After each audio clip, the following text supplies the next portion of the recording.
السلام علیکم۔ راولپنڈی بورڈ میں جب آپ رجسٹر ہوتے ہیں یعنی کہ 9th کلاس میں یا فرسٹ ایئر میں، کالج کی رجسٹریشن اور اسکول کی رجسٹریشن جب آپ کی ہو جاتی ہے تو آپ کو جو ہے وہ بورڈ سے ایک رجسٹریشن نمبر ملتا ہے، ٹھیک ہے۔ تو جو پرائیویٹ اسٹوڈنٹ ہیں ان کو تو ان کے ایڈریس کے اوپر جو ہے وہ رجسٹریشن نمبر ملتا ہے، ٹھیک ہے۔ اور جو ریگولر اسٹوڈنٹس ہیں ان کا رجسٹریشن نمبر ایک رجسٹریشن کارڈ کی فارم میں ان کے اسکول میں آتا ہے، ٹھیک ہے۔ اس کے اکارڈنگلی پھر جو ہے وہ آپ کا ایڈمیشن جاتا ہے، ٹھیک ہے۔ یعنی کہ آپ رجسٹر ہو کے پھر اس کے بعد جو ہے وہ آپ کا ایڈمیشن جاتا ہے۔ یہ ایڈمیشن سے کچھ ماہ پہلے آپ کا رجسٹریشن نمبر جو ہے وہ آپ کو الاٹ کر دیا جاتا ہے، ٹھیک ہے، جس سے پہلے آپ کی سب سے پہلے رجسٹریشن ہو جاتی ہے۔ تو ایسے اسٹوڈنٹ جن کا رجسٹریشن نمبر جو ہے وہ یا رجسٹریشن کارڈ جو ہے وہ گم جائے اور ان کو اپنا رجسٹریشن نمبر یاد نہ ہو اور ایڈمیشن میں جو ہے پرابلم آ رہی ہو، ٹھیک ہے، تو اگر آپ اسکول میں ریگولر اسٹوڈنٹ ہیں تو آپ جو آپ اسکول کے انسٹیٹیوٹ والے لوگ بھی رجسٹریشن نمبر کس طرح اپنا حاصل کر سکتے ہیں، ٹھیک ہے، راولپنڈی بورڈ سے، ٹھیک ہے۔ اور رجسٹریشن دوبارہ سے نمبر حاصل کرنے کے لیے آپ کو جو ہے وہ چلان کیسے فی ویسے سبمٹ کرنی ہے اور کس طرح سے جو ہے وہ کمپلیٹ پروسیجر جو ہے وہ کرنا ہے، یہ سارا پروسیجر ہم دیکھیں گے۔ سب سے پہلے آپ نے راولپنڈی بورڈ کی ویب سائٹ پہ آ جانا ہے، بائیس راولپنڈی لکھ کے گوگل پہ جب آپ آئیں گے تو آپ کے سامنے یہ انٹرفیس اوپن ہوگا، بائیس راولپنڈی پہ کلک کریں گے، ٹھیک ہے۔ تو بائیس راولپنڈی پہ کلک کرنے کے بعد آپ کے سامنے نیو انٹرفیس اوپن ہو جائے گا، ہوم پیج۔ یہاں پہ ڈاؤن لوڈ پہ کلک کریں گے، جو اس کے بعد جو ہے وہ ڈاؤن لوڈ فارمز پہ آ جائیں گے، ٹھیک ہے۔ یہاں پہ جو ہے وہ بہت سارے فارمز اوپن ہوئے ہیں، ٹھیک، کیونکہ ای سروسز جو ہے وہ جو آپ on line application form fill کرتے ہیں وہ ہر کیٹیگری میں جو ہے وہ پنڈی بورڈ نے نہیں کیا۔ تو کچھ کیٹیگریز ایسی ہیں جس کو آپ نے مینولی یعنی کہ فارم ڈاؤن لوڈ کر کے اس کو فل کر کے جو ہے وہ بائی ہینڈ جو ہے وہ خود جا کے وہاں پہ کروا سکتے ہیں، یا آپ جو ہے وہ ٹی سی ایس کے ذریعے سے بھی کروا سکتے ہیں۔ وہ ایک لانگ پروسیجر ہوتا ہے، اس میں ٹائم لگ جاتا ہے۔ اگر آپ بائی ہینڈ کریں گے تو آپ کا جو ہے وہ جلدی کام ہو جائے گا۔ تو یہاں پہ جیسے ہی آپ آئیں گے تو یہ فارم فار ڈپلیکیٹ انرولمنٹ یا رجسٹریشن کارڈ، ٹھیک ہے، تو یہی اس پہ جب آپ جیسے ہی کلک کریں گے تو آپ کے سامنے جو ہے وہ رجسٹریشن فارم اوپن ہو جائے گا۔ تو اس رجسٹریشن فارم میں کو آپ نے اکارڈنگلی فل کر لینا جو کیٹیگریز ہیں وہ کہہ رہے ہیں۔ اگر آپ 9th کلاس کا رجسٹریشن نمبر چاہتے ہیں تو اس کے اکارڈنگ آپ فل کریں، اور اگر آپ کو جو ہے وہ انٹرمیڈیٹ یعنی کہ فرسٹ ایئر کے لیے آپ کو رجسٹریشن نمبر چاہیے، یاد رہے کہ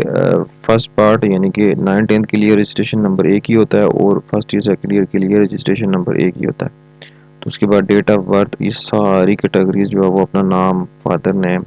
اس کے بعد اپنا نام اردو میں، فادر نیم اردو میں، انسٹیٹیوٹ کا نام اگر آپ ریگولر اسٹوڈنٹ ہیں، ٹھیک ہے۔ اس کے بعد جو یہ ظاہر سی بات ہے اگر رجسٹریشن نمبر آپ کو یاد ہے یا نہیں یاد تو وہ آپ یہاں پہ اس کو جو ہے وہ اگر نہیں یاد تو آپ اس کو خالی چھوڑ دیں، ٹھیک ہے۔ اس کے بعد بینک چلان نمبر کیا ہوگا، یہ ہم جب بینک کی فیس سبمٹ کروائیں گے تو اس کو بینک چلان نمبر اس کے اوپر مینشن ہوگا۔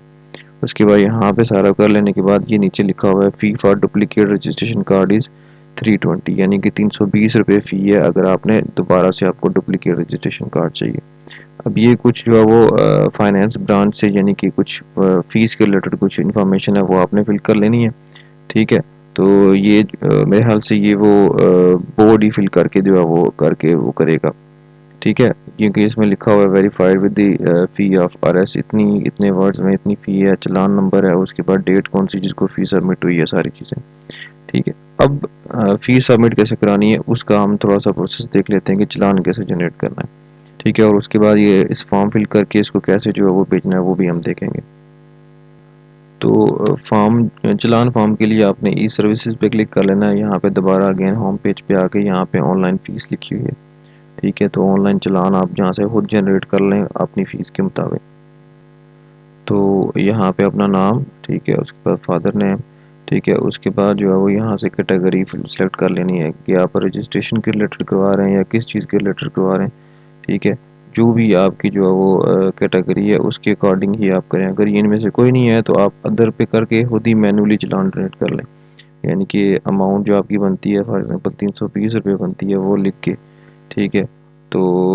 یہاں پہ جو ہے وہ آپ نے لکھ لینا ہے کہ آپ کی جو ہے وہ رجسٹریشن کارڈ کے لیے آپ کر رہے ہیں، ٹھیک ہے۔ تو اس کو لکھ کے، ٹھیک ہے، اور یہاں پہ پھر آپ نے ڈاؤن لوڈ چلان پہ کلک کر لینا ہے، تو آپ کا چلان جو ہے وہ جنریٹ ہو جائے گا۔ تو یہ کچھ اس طرح کا چلان جنریٹ ہوگا، ٹھیک ہے، 320 روپے آپ کا چلان آ گیا۔ یہ فی سبمٹ کروا لینے کے بعد اس کے بعد یہ فارم آپ سارا فل کر لینے کے بعد اس کی ریسپٹ آپ نے ساتھ لگانی ہے اس چلان کی، جو آپ بینک میں فیس جمع کروا لیں گے۔ یہ چلان نمبر ہے آپ کا، ٹھیک ہے، اور یہ آپ نے کہاں پہ لکھنا ہے، یہاں پہ جو آپ نے جہاں پہ آپ کو وہ پرابلم آ رہی تھی، یہ یہاں پہ جو ڈیٹ لکھیں گے، جس ڈیٹ کو آپ نے فی سبمٹ کروائی ہے، وہ یہاں پہ اماؤنٹ لکھنی ہے جو آپ نے فی اماؤنٹ جو ہے وہ سبمٹ کروائی ہے، 320 روپے، ٹھیک ہے۔ تو یہ سارا فل کر لینے کے بعد اس کی ریسپٹ آپ نے لگا دینی ہے چلان کی، اس کی پرنٹ نکلوا کے فی سبمٹ کروا کے پرنٹ اس کی جو ریسپٹ لگانی ہے ساتھ اس کے، اور اپنے بورڈ آفس لے جانا ہے، ٹھیک ہے۔ تو جیسے ہی آپ بورڈ آفس لے کے جائیں گے تو وہ آپ کو جو ہے وہ یا تو ٹائم دیں گے یا 1-2 دن میں کہیں گے کہ آ کے اپنا جو ہے وہ رجسٹریشن فارم لے جائیں، ہو سکتا ہے اسی دن آپ کا کر دیں، ٹھیک ہے، ہو سکتا ہے آپ کو 2-3 دن دے دیں، ٹھیک ہے۔ تو اگر آپ ٹی سی ایس کروائیں گے تو اس میں جو ہے وہ کافی جو ہے وہ پرابلم آ سکتی ہے، کافی دن لگا سکتے ہیں، تو بہتر یہ آپ خود جا کے بورڈ آفس چلے جائیں اور یہ فارم فل کر کے سارا جو ہے وہ اپنا ڈپلیکیٹ رجسٹریشن کارڈ جو ہے وہ حاصل کر لیں، ٹھیک ہے۔ تو یہ آسان پروسیجر تھا، کس طریقے سے ہم جو ہے وہ رجسٹریشن ڈپلیکیٹ حاصل کر سکتے ہیں، ٹھیک ہے۔ تو امید ہے آپ کو ہماری ویڈیو پسند آئی ہوگی، ہماری ویڈیو پسند آئی تو ہمارے چینل کو سبسکرائب کریں، تھینک یو۔